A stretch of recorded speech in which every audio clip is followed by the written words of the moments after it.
我哋今日嚟到倫敦嘅第一日，我哋就會去咗 National Gallery 同埋呢個 Soho 區。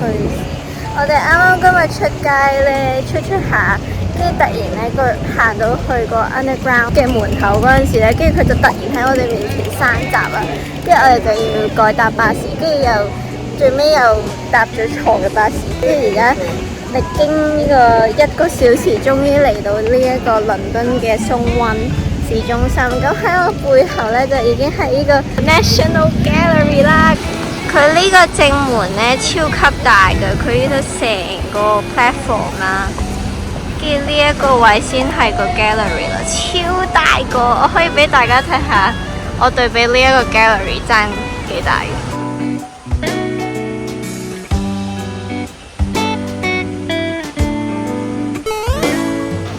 我哋 main entrance 喺呢度入，會喺呢個 Sainsbury Wing 嗰度入去先。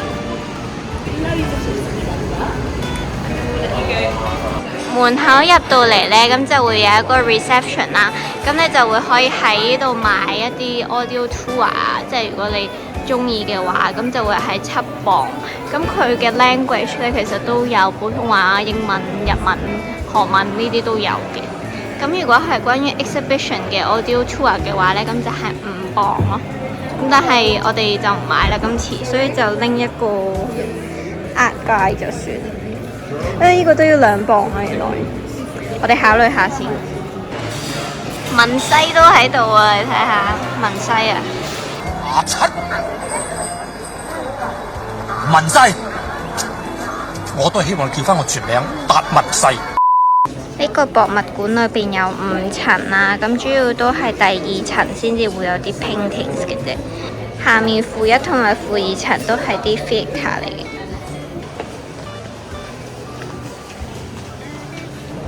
呢一個位呢，就係我哋啱啱拍 opening 嗰個門口啦，咁我哋就喺呢度入咗去，跟住就咁樣一陣睇下可唔可以兜翻落嚟。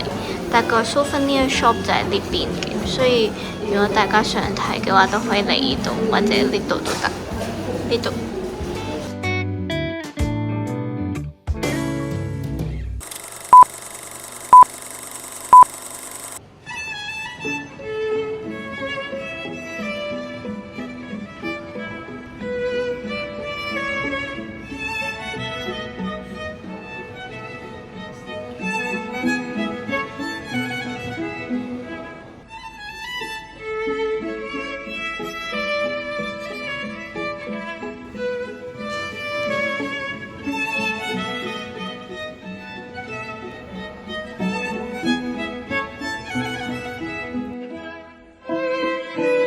啱啱佢話之前年代嗰啲狗仔嗰啲 proportion 好奇怪，唔知係咪嘅咧？好似個頭好細，跟住個身好大，隻手又好鬼長咁。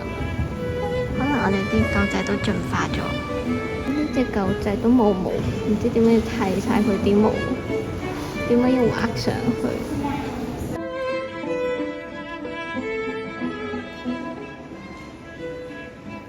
我哋行咗1個幾鐘，終於揾到第一隻貓啦！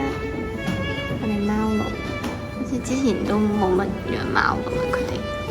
我哋喺 souvenir shop， 跟住見到啲 sticker， 跟住就揾到我哋啱啱揾到嗰隻貓啦！原來係好神奇嘅，我哋揾到嗰隻貓。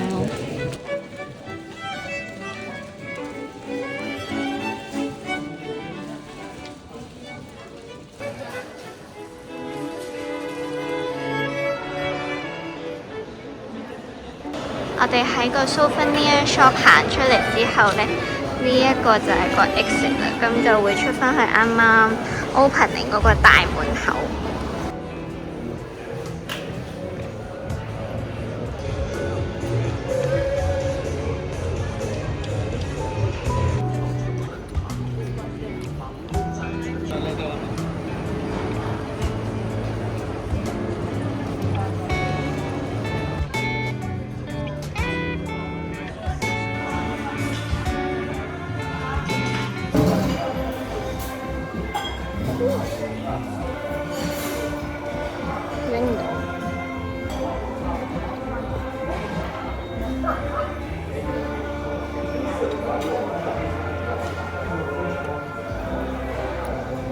覺得 OK 嘅，算我唔知咩為之新鮮，但係細細嚿咯。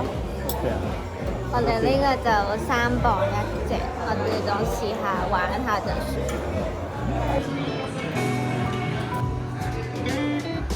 我夢寐以求等咗好多年嘅 lobster roll。